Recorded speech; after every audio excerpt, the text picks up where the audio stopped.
Damn, son, where'd you find this?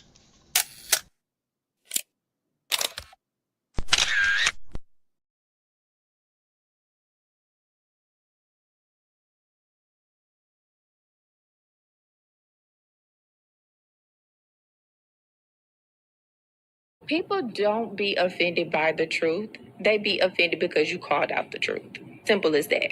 They don't want to hear any other narrative that makes them look bad. One thing I can't stand at this big grown age is somebody who act like cause and effect does not exist.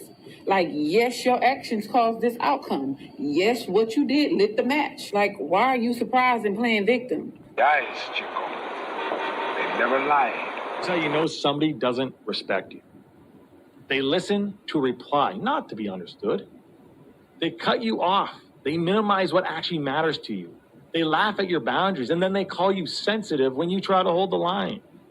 They show up late, they cancel last minute, forget the things you've told them, because in their world, your time, your energy, even your voice aren't a priority. They're just an option. You see, there are two kinds of people. Those who adjust when they realize they've actually hurt you, and those who expect you to adjust so they don't have to change.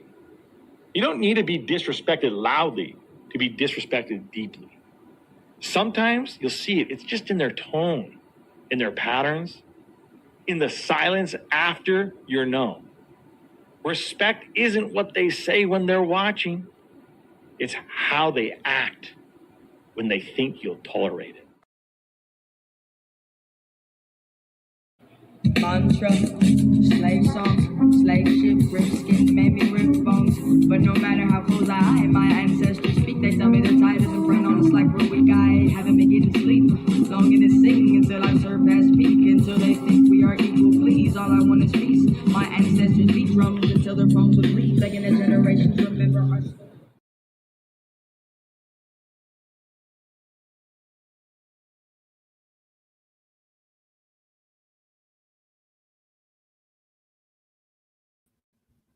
Honor to the Most High. I hope all is well with everybody this Thursday morning. I want to say thank you for being here. Special thanks to the panel. This is going to be an interesting conversation. I'm going to bring them up here in a second. First, let me give a shout out to my writers, my poets. Got to give my flowers out to them.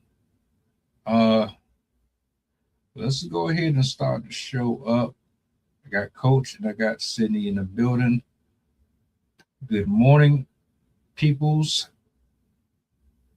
What up, what up, what up? Hello. Okay. It looked like everybody kind of color coordinated today. That's what's up. Look, I'm gonna bring this up on a big screen. Yeah, we just gonna jump straight into it. Let's see here. I seen a video of this dude saying we don't date people, we date timelines. Yo, and that just hit something different inside, because it's like you have to know when a timeline has expired. You have to know when relationship expires, dreams expire, parts of yourself expire, really, because that's how it all correlates. We're all one. So the version of you that was in these different environments, relationships, and so on has evolved or has expired.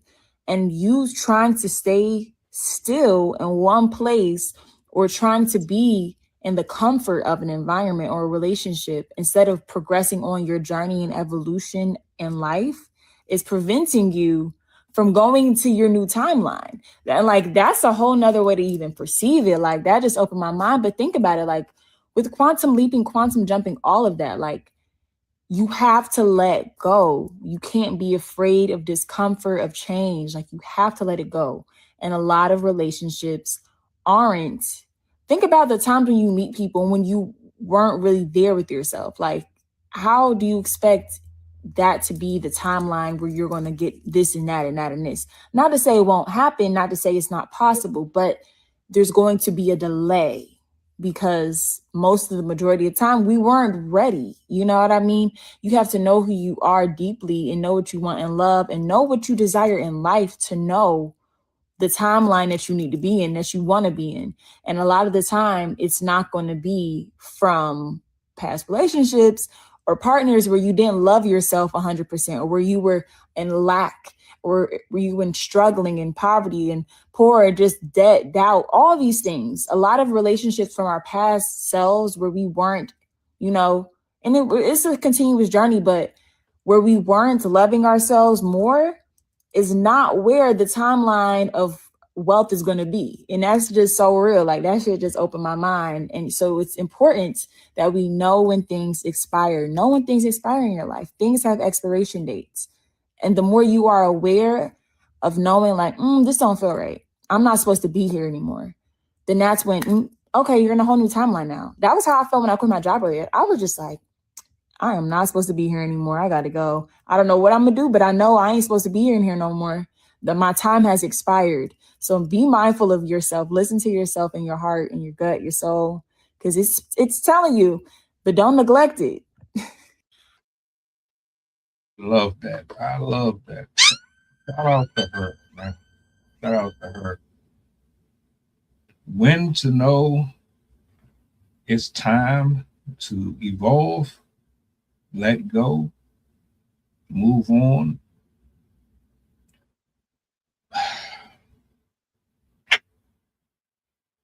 I agree with everything that she said, right?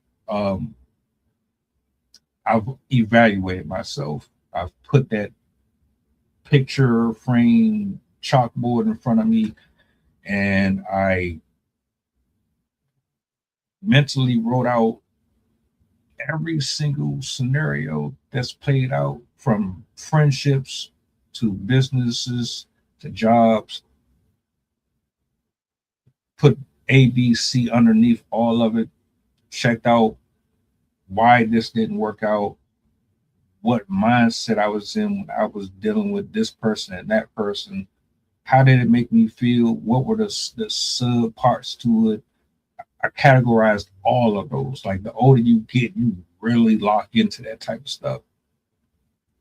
And fortunately, you live long enough, if you are blessed, to be able to compartmentalize it and then move according after you realize that, yeah, I shouldn't have been so angry and disappointed when I was really being taught a lesson.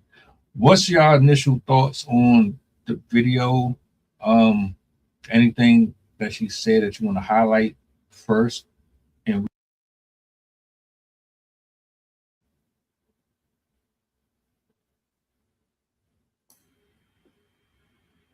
I think what she said is dangerous and misleading, and I think you got to be careful with putting this type of information out there. Again, it was very generalized, and it could lead people down the wrong paths.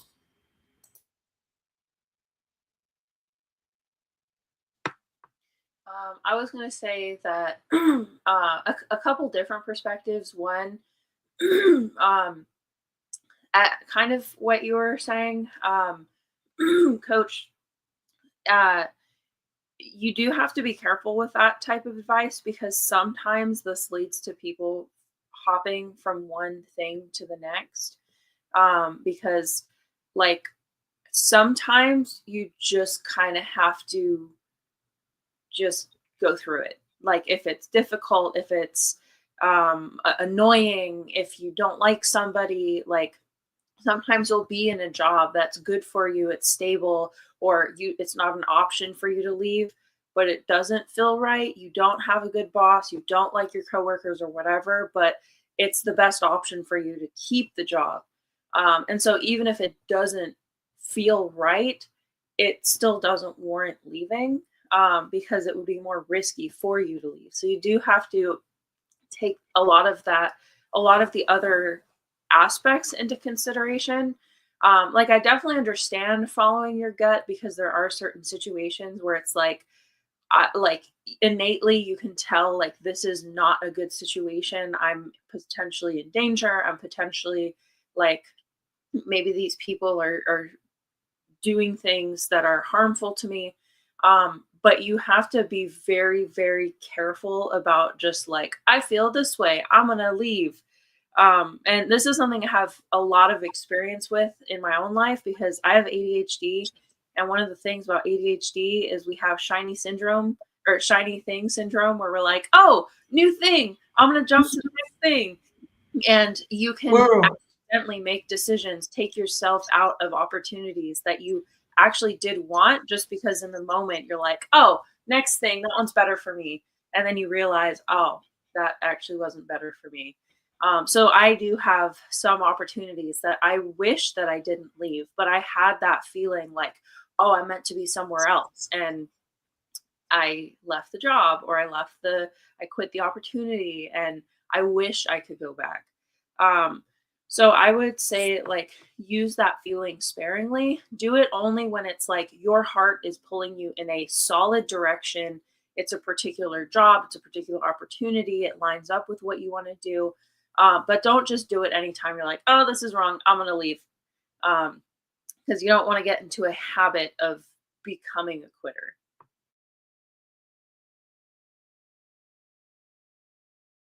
Mute.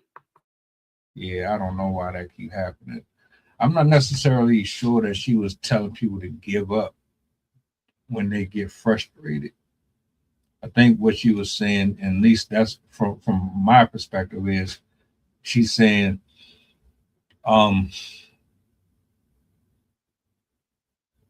there's, how can I say this? You have to know yourself well enough to understand when there's a expiration date on certain situations, right?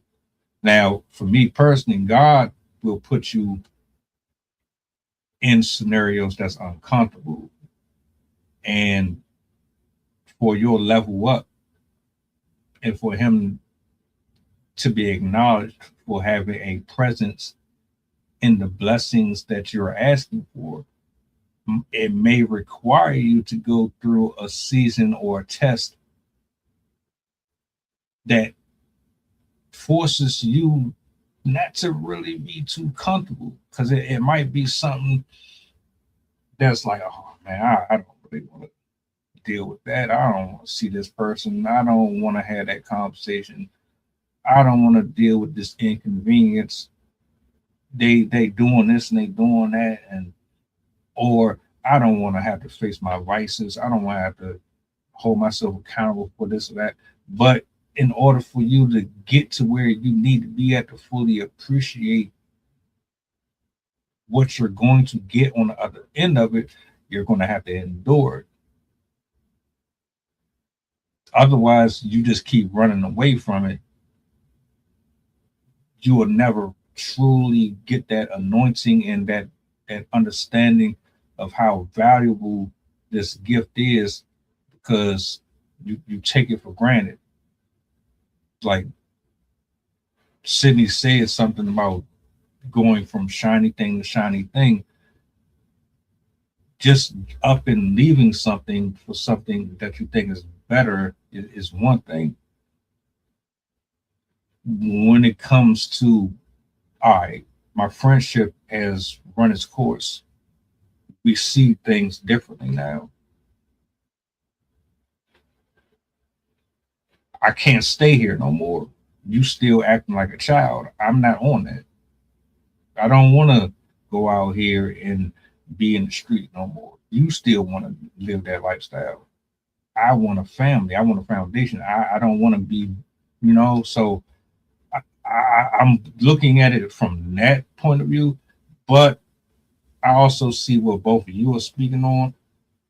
I'm not really sure if that's what she meant. I could be wrong though. So I go ahead. I don't want to ask a whole bunch of stuff. I'm gonna drop it there. No, what you keep saying is your personal interpretation of what she said. It's nothing to interpret. She said what she said, and that's what makes it dangerous when you put these things out here on social media.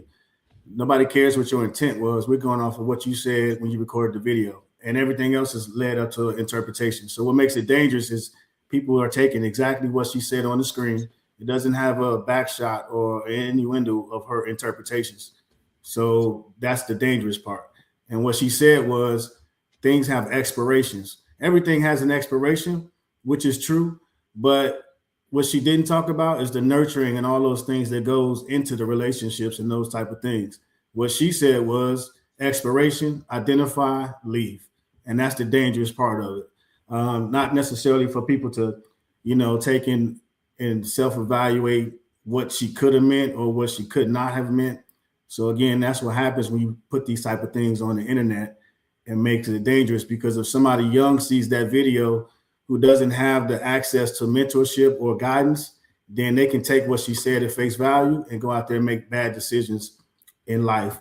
So again, talking about past relationships, you have to be careful with that, because one of the things that people do is they take hurt, they take trauma and stuff from past relationships. They don't heal. So if you don't heal and you just move on to the next one, now whatever relationship you come into encounter with, whether it be personal or professional, now those past traumas are bleeding into that new relationship. And then now that's a disadvantage to the person in that new relationship, because they didn't expect to meet you and to take on all your baggage and trauma that you didn't heal from. So you can't heal from something if you're just dropping it and say that it has an expiration date, and then you pick up and move on to the next one. So that's the dangerous piece behind it. Yeah, I get that. And for the record, I would never tell anybody to move on to a new situation when you still have baggage. That's hella. Yeah, but when you started out, you said you agree with everything she said. So that's why I went back to recap on that, because again, it's what happens when people say stuff and it sound good, but if you don't take a second to think about it and process it, then you got to be careful of what you co-signing to. Yeah, because my interpretation is not your interpretation. The way that I'm looking at it is, she is basically saying there's a season and a time for everything, and you have to recognize when there's a time and a season for it. What you're saying is absolutely correct. You don't move on. You don't bring other people into your mess when you got other issues that you ain't figured out. I've told people this plenty of times. Why would I do that to somebody? And then they'll end up hating me, or I end up hating them. Right. Because I decided that, oh, I want you and I don't want nobody else to have you, so I'm going to be greedy. And then pretend like I'm that person that I'm supposed to be, and I'm not. And then you come into this expecting this and that, and you don't get it. And then it's like, well, I just did you a disservice and me a disservice. Nah. Yeah, and people don't think like that. So that's why I just want to capitalize and say that it's dangerous to just put thoughts out in the air without them being thoroughly thought through. Because again, like you said, people would think, but if you don't know better, then you're going to continue doing the same thing you've always done. So not everybody is as rational with their thought processes. You know what I mean? It goes back to what we say. You can post a meme on Facebook or whatever platform, and depending on what mood I was in, I resonate with your mood. Now that just might have amplified the rest of my day, good, bad, or indifferent. And to be fair, that was a short clip. It wasn't like she went into a whole dissertation, right? Because when you get shorts and reels, they only give you that portion, like the fat bat of the whole thing, the part where it's the juiciest. So that's what everybody wants to hear, because and you don't really get to dissect it that way. That was one of the main reasons why I wanted to bring that up here, because it's like, all right, she said a whole lot here. There's things in it that is okay, but there's more to it that could be broken down too. No, I agree with you, but again, it just goes back to the responsibility of the individual posting that content. It ain't my responsibility. And then you can't pick and choose, because you can't cape for her and then somebody else's short clip, we tearing their ass up. You know what I'm saying? So once you put that information out there, it's out there. We don't get to pick and choose, the the results of it. We're just sitting here talking about her statements and having a somebody can, turn around and take what we're saying and twist it to something else and do the exact same thing. It's all fair game, once you get to playing in the street. You know what I mean? So let me ask you a question. Yeah. Do you think that I see it how you're seeing it, or do you understand? Or do you understand where I'm coming from? Whereas I know what you're talking about, but also it's like all right. Milk has an expiration date on it. Right. 11/25/26. Right. There are things in your life that have expiration dates on it too. Right. That's what I'm basically getting out of it. But I also can see where you're coming from when you say, all right, that might be true, but there's other factors that you have to take into consideration as well. Absolutely. Let me jump in. I got you. Great point. Let me jump in because you said milk, and I was thinking the same thing. But based on your experiences and your hardships, you might throw that milk out on the 13th. Or somebody might say, boy, you better sniff that shit. Taste it. Is it still good?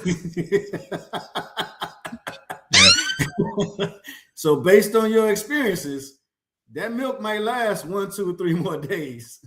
Don't just smell the opening of it, because that might smell sour. Pour it, taste it a little bit. You know what I mean? So again, with that expiration date, that means I'm not throwing it out based on my circumstances and what I've been through and my experiences. That milk might be good for another 1 to 2, 3 more days.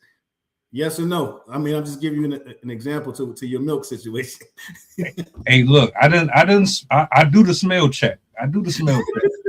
And there's times where that milk will smell good after eggs. Sometimes the milk will last longer than the expiration date. Absolutely. And some days you'll think it's okay, and then it's lumps of cheese in it.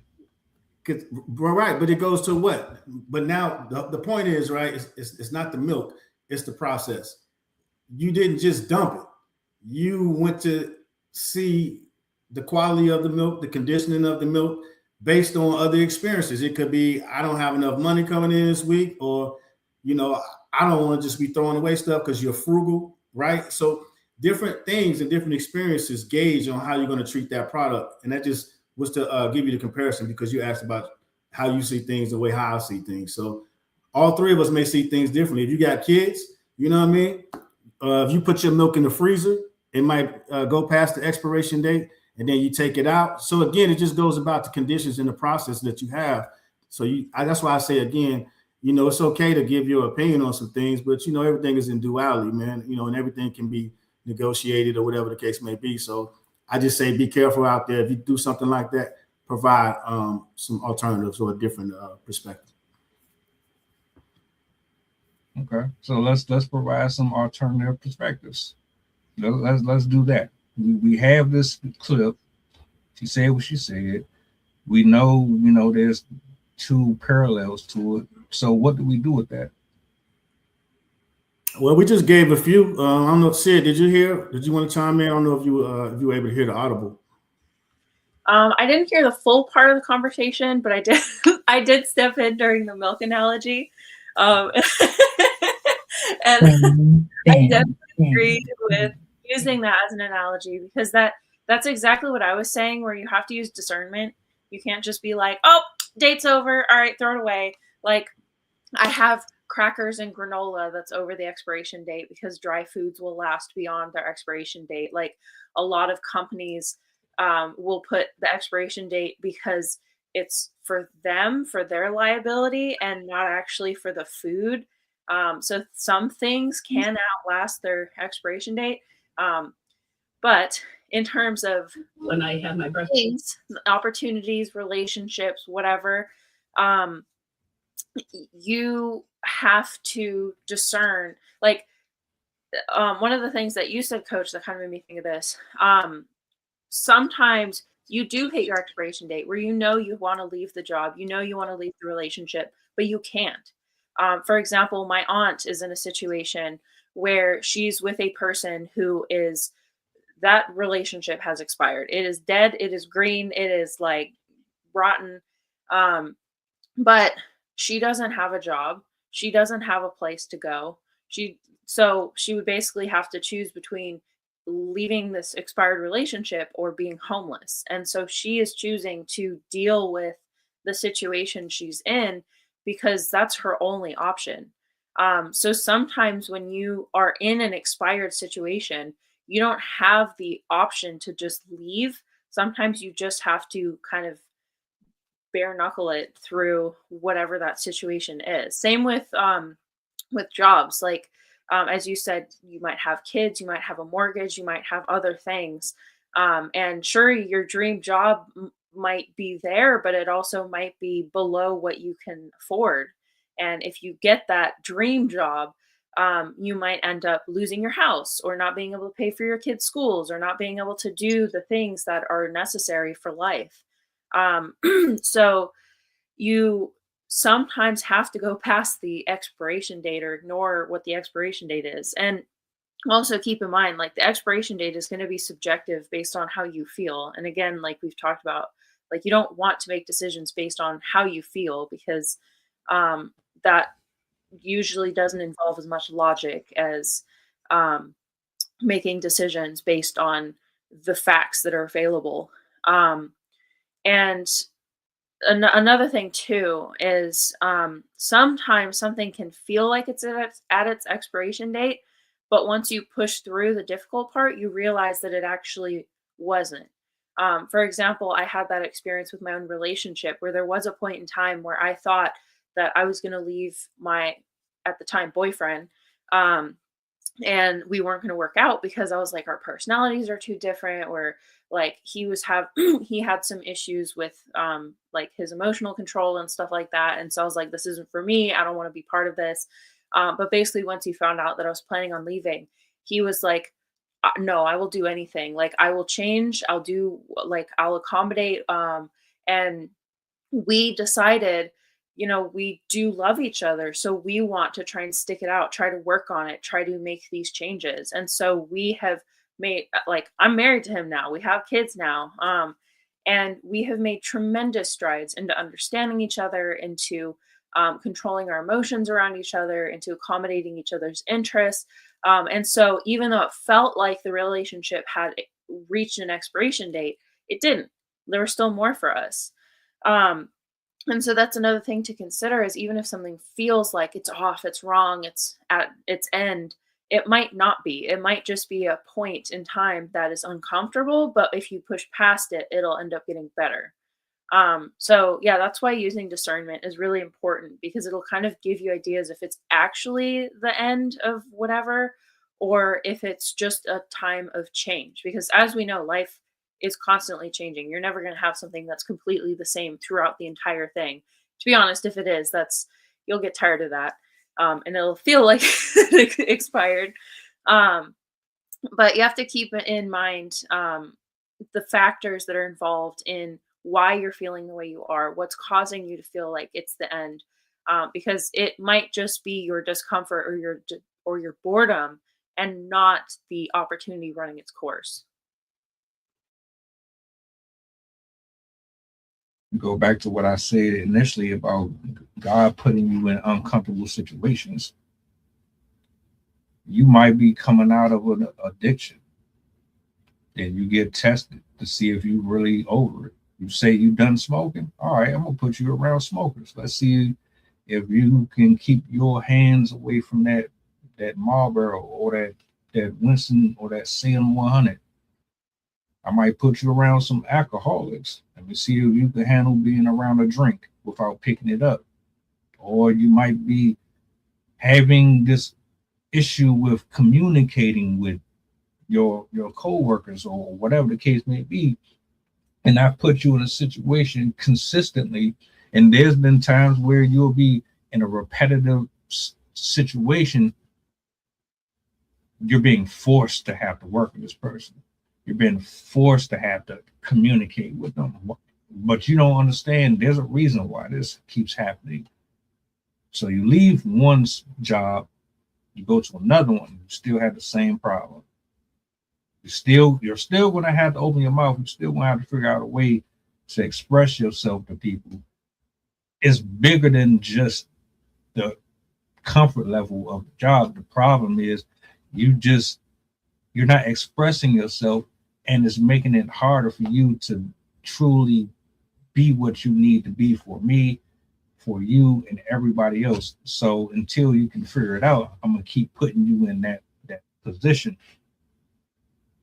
That's the only way you're going to be able to grow. You're going to have to go through it to get to it. In that sense, I agree, right? I don't know. I might have to turn off one of my cameras. I think the discernment is the problem here, but it all boils down to it. You got to know that you know. The uncomfortable part about this is when you say, all right, it's either, let me rewind back, conversation I had with an Uber driver. She had to make a choice. It was either she was going to give up her apartment or she was going to give up her Uber job. She couldn't afford to pay and cover both. But in order for her to keep the apartment, she had to keep working. But she can't work if she can't do Uber. Her car was her job. So I don't know where she is right now. That's a tough position for anybody to be in. What do you rely on? What's the expiration date there? Now we operating off of, all right, do I move on faith? And then I just say, you know what, I'm gonna have to take the car. I need to work. And if I gotta live inside the car and drive, and then maybe find me a hotel or something to stay in while I'm doing this until I can actually get, then that's what I'm gonna have to do. Or do I say I'm gonna take the apartment and then I'm gonna have to find a job, which is probably gonna be harder because I don't have a license, or I have a license, but I don't have a vehicle. So I'm gonna have to get on the bus and the train, and you know how long it's gonna take before I actually get hired for something. It sounds like you made not you, but it sounds like the person in this scenario made a series of bad events, bad decisions, and bad choices. You shouldn't be relying on faith. You should be relying on the plan. The problem is too many people running around here saying, well, God's going to show me a way, or he's going to help me get out of this situation. No, you need to get a plan. You need to execute that plan. And if that didn't work, you need to come up with another plan and execute that plan. It's too many people out here that's sitting around waiting for things to be gifted to them, and versus getting up and going out and getting it themselves. We live in an era where people will sit around online and wait to become famous and monetize versus getting up, going to McDonald's, getting that job so they can pay for that internet they need to try to monetize off that dream that they want. You got to get up and pour into yourself, and people aren't pouring into themselves. If you, this day and age, if you think it's okay to quit a job and you don't have another job already lined up, then there's probably something wrong with you. All you have to do is look at what's going on in the world, and people think that it can't happen to them. And that's the entitlement. So it goes back to having a plan, and a plan A and a plan B and a plan C. And there's no reason why there's so many jobs out there that people to think they're better than, or the jobs are lower or beneath them. America is a land of opportunity. You can do what you want to do, and the problem is people are choosing what they don't want to do versus what they need to do. You need to get up, go out there if you want a place to stay, and go out and put the effort into it. And you can talk about the system, and you can talk about how all these things are designed against you. But if you didn't put the due diligence in so that you're set up to succeed at whatever age that you are in life, then there's a series of events that have allowed you to fail along the way. You have to take accountability of those actions that you failed at or you didn't put forth the effort into. And then you go back and see where you failed. And those are those experiences called checks and balance, lessons learned, after actions, whatever it is your terminology or your verbiage or the jargon you want to use for it. You have to go back and look at where you didn't succeed. And then you got to go back over that, retrace your plan.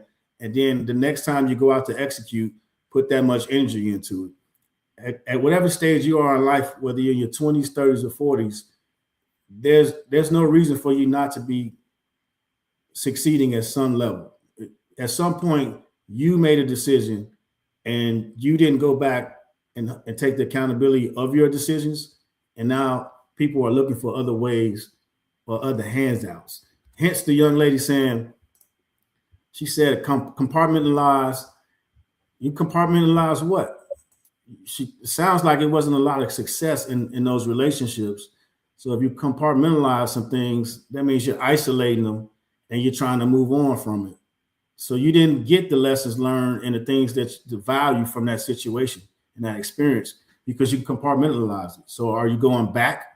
And then to use that food analogy, if you don't eat all your food or you get leftovers, you compartmentalize. You put it in a to-go tray or Tupperware, you put it in the refrigerator. Now your problems are sitting in that refrigerator. And then you know when your problems go off again because your stomach starts to growl. Do you go back and get that meal or you just leave it there and go get another meal until you're satisfied, meaning you're no longer hungry? So again, it just depends on whichever analogy you want to use. I think they're all consistent across the board, but it boils down to your individual decisions. What you guys have been saying reminds me of this comic that I have seen before, where there's a man stuck on an island, and he just keeps praying like, God, please help me. And someone in a boat comes by and says, hey, like, do you need help? And he says, no, God will save me. And then somebody comes by in a plane and says, hey man, do you need help? You're stuck here. No, God will save me. And then a helicopter comes by and like, hey man, do you need help? No, God will save me. And then the guy ends up passing away and going to heaven. And he's asked God, why didn't you save me? He's like, dude, I sent you a boat, a plane, and a helicopter. What more did you need? And it's, I think, the perfect example of, like, some people just are waiting around for what they want the most, not for what they think is the smart opportunity. Like, I have met friends like that where they have got, like, I need a job, and they get job offers, but they're like, no, I don't want to work there. And that's, again, it goes back to discernment, where you have to understand the risks of the choices that you're making. You might not want the thing that comes to you, but if it's something that you need, you're gonna have to be willing to do it. Like, this kind of makes me think of the mindset that my mom taught me. Like, she grew up in her and 3 siblings, they were not very wealthy. My mom's mom died of cancer when she was 16. And they struggled. And my mom would say, like, when I was in college, I used to eat toothpaste because it's the only thing that, like, put flavor in my mouth. And she has always coached me, even if you don't want to do it, if it's the option that you need to do it. Don't just, like, no, I don't want to do it. I want this very specific thing. If you have an opportunity in that moment, that when you need it, take that opportunity, even if it's not perfect for you, because there's always going to be opportunities later that fit more with what you want. And when you are in a situation where you're struggling, wants cannot take priority, because you are in survival mode, whether it's you don't have enough money, you don't have enough food, you don't have enough support, whatever it is. You have to take what you can get just to survive. You cannot be picky if you're homeless. You cannot be picky if you're extremely poor or about to lose the house or whatever the situation is. And so people need to keep that in mind, especially nowadays with endless opportunity, or I would say endless options, not opportunities necessarily. But people can do anything, quote unquote, that they want to. Like on the internet, you can find just about any option out there. And theoretically, most people have the ability to do whatever they want. But that doesn't necessarily mean that's what you should be doing. Like, we have a lot of people nowadays that are job hopping, house hopping, relationship hopping. And we see how that ends up for those people. And just following your feelings is exactly why people are getting into those patterns, into those situations, because they're like, I like this place, but next one. Oh, I like this person, but next one. We even see that with the balloon popping relationship shows where they like, hi, I'm this person and I like McDonald's. Pop, pop, pop, pop, pop. Oh, I'm this person and I have this job. Pop, pop, pop, pop, pop. Like, everyone is becoming so undiscerning that they're like, oh, I don't like it, I'm gone. And that's problematic because you're going to miss opportunities. This makes me think of another comic that I've seen where there's one person that's going like full force with his chisel. And then there's another person that is like turning around and going home. And the person that's going full force with the chisel is like this far away, but there's like gold or diamonds or whatever behind the rock. And the other person that's turning away to go home, he's literally like one hit away from seeing that gold or that silver, whatever it is. And again, that's the problem with job hopping, because you're not allowing yourself to push through the things that are difficult to get to the things that are potentially rewarding. And so by saying like, expiration date, I'm just gonna turn around and go home, you might be missing out on something that you would have gotten if you pushed through. And from my experience, like pushing through difficult situations, not always, but often result in something better, because even if you don't get something better out of that opportunity, you're going to increase your own strengths, and you're going to strengthen yourself. You're going to add to your own grit, your own skills, whatever it is that make you a better leader in the future by dealing with really difficult situations. Thinking of it from like a manager's perspective, people that are the best managers have worked with the worst people because they understand how to navigate difficult personalities, and it makes them more able to work with anyone. And so there are benefits to struggling through something, and not just waiting around for the best opportunity to fall into your lap, because that's not going to happen. The people that get the best opportunities are the ones that that have the drive to find it, to work for it, to seek it out. So if you're just kind of waiting around, like I'll know it and I'll feel it, that it's not going to work out for you. Like, you might get lucky once or twice, but chances are you're going to have to work for what you truly, truly want. And you're going to have to stick it out through things you don't want to get to the place that you do want.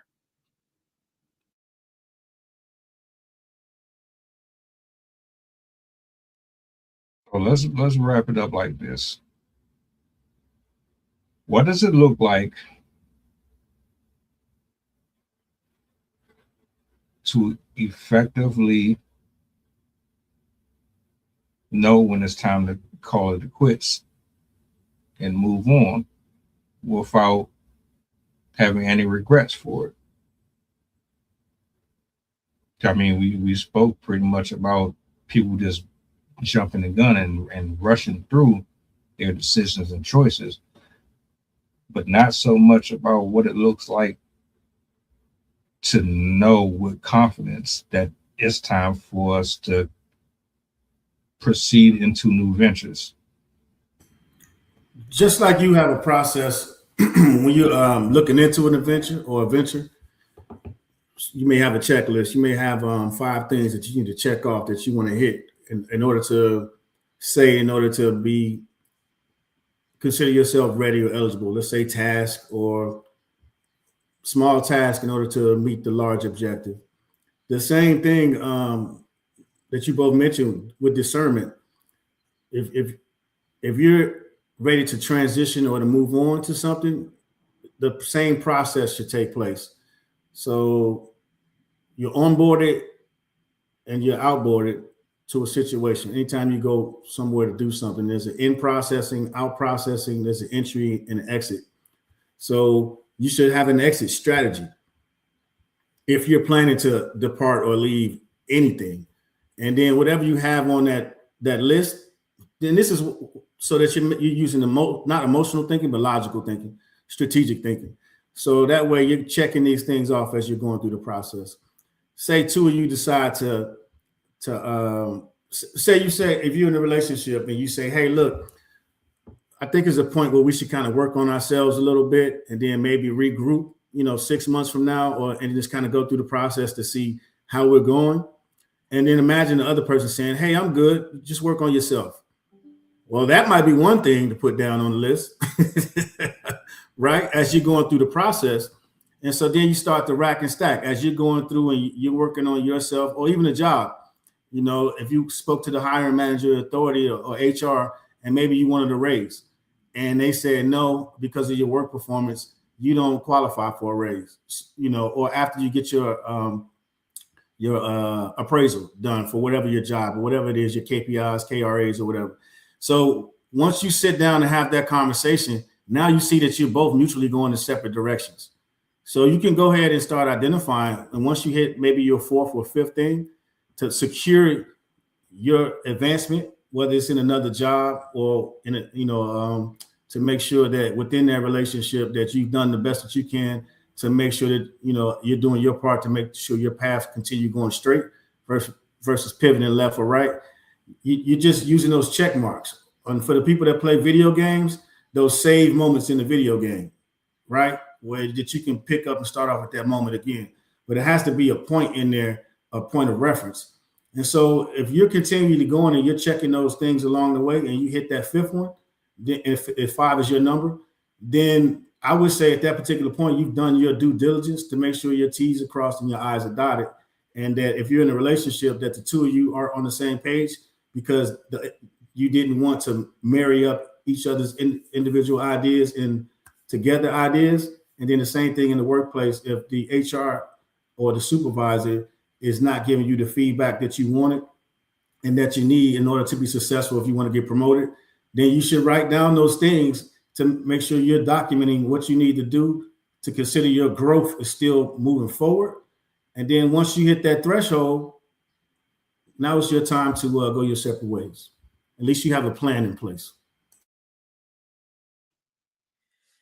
I think it really depends on what your situation is, whether it's a relationship, a job, a home, or whatever you're doing. But I think one of the aspects is that if it's directly harming you, that would be a moment that you could safely let that go. If you have an option to, because obviously sometimes, as I said with my aunt, you don't have a place to go. But there are other ways that you can seek to escape whatever is like actually harming you.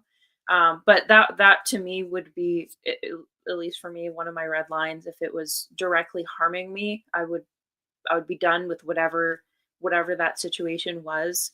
And I think, as I said, it depends on the relation, or it depends on the situation. But for jobs, I would base it would matter to me if I had another situation lined up. It would matter to me, like, do I need to be working or not? Like, thankfully, right now I'm in a situation where I don't have to work, so I can be very liberal with the choices that I make, and the opportunities that I take advantage of. But I also have to take in cost as a consideration as well. Like, if you can no longer afford a situation and you're putting yourself into a more difficult situation by trying to afford something else, that would be another thing that could signal to me that that's the end of whatever particular thing I'm debating about. And then I don't know exactly how to phrase this, but there's also an element of like, I don't suggest using this a lot, but you sometimes can feel that something is off just for intuition. But I mean off as in like you can tell that this is a bad situation, that something is about to happen. Um, but I do say use that very liberally because you can definitely over apply that. I mean, like, I feel like something bad's going to happen.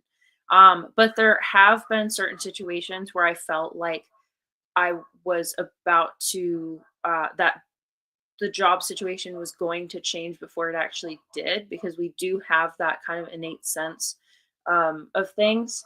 And so I think if you, I think it's mostly based off of like subtle signs that we're picking up on. Like people can tell when restructuring is about to happen. Like my mom knew she was going to get laid off before she got laid off because she saw the signs elsewhere in the job.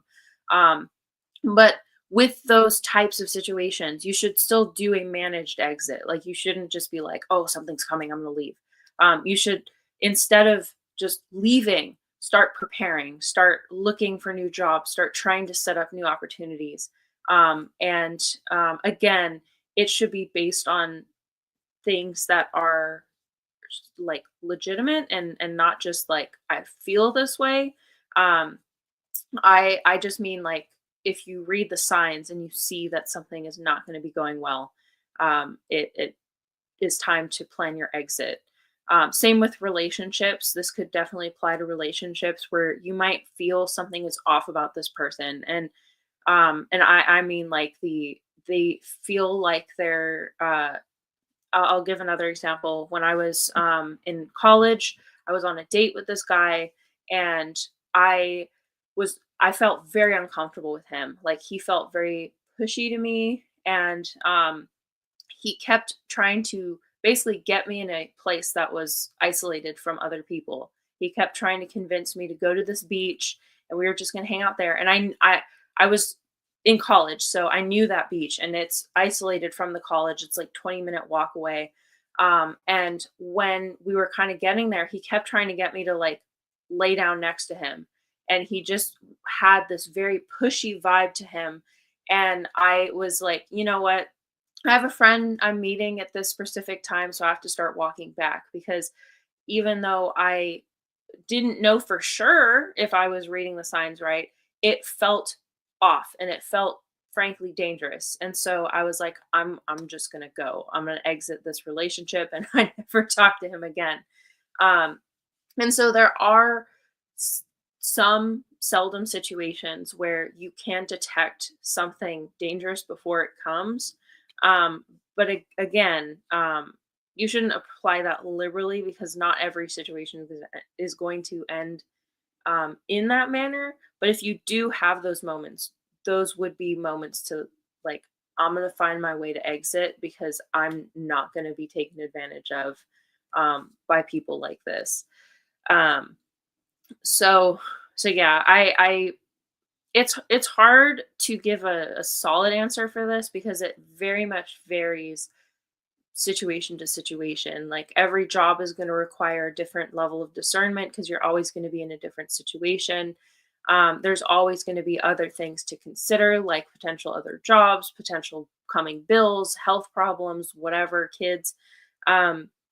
So it will be an in the moment type discussion with yourself of what is best in that moment. And you might not even make that same decision again, because your situation is going to be different. But overall, I think really the biggest things that would make me end something is that risk of harm.